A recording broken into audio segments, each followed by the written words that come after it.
ബിഗോണിയയുടെ ഇല വെള്ളത്തിൽ വെച്ചിട്ട് അതിനെ പൊടിപ്പിച്ചെടുത്താണത്. കണ്ടില്ലേ എന്തുമാത്രം വേരുകളാണ്. നോക്കി ഇവിടെ നോക്കിയേ, ഈ വേരിൻ്റെ അടുത്തായിട്ട് ഒരുപാട് ചെറിയ പൊടിപ്പുകൾ കണ്ടില്ലേ. ഇവിടെയൊക്കെ ഇങ്ങനെ തൈകൾ മുളച്ച് വരികയാണ്. ഇവിടെ ഒരെണ്ണം, ഇവിടെ ഒന്ന്, ഇവിടെ ഒന്ന്, ഇവിടെ മുകളിൽ വേറെ 2 പുതിയ ലീവ്സ്. അതുപോലെ മറ്റൊരു ബിഗോണിയ ലീഫ് കൂടി ഞാൻ വെള്ളത്തിലിട്ട് വെച്ചിരുന്നു.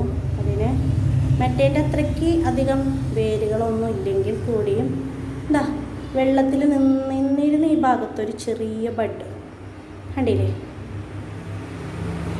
ലീഫ് മണ്ണിൽ കുഴിച്ചിട്ടിട്ട് വളർന്നു വന്നതാണ്. ഇതൊന്ന്, ഇത് മറ്റൊന്ന്.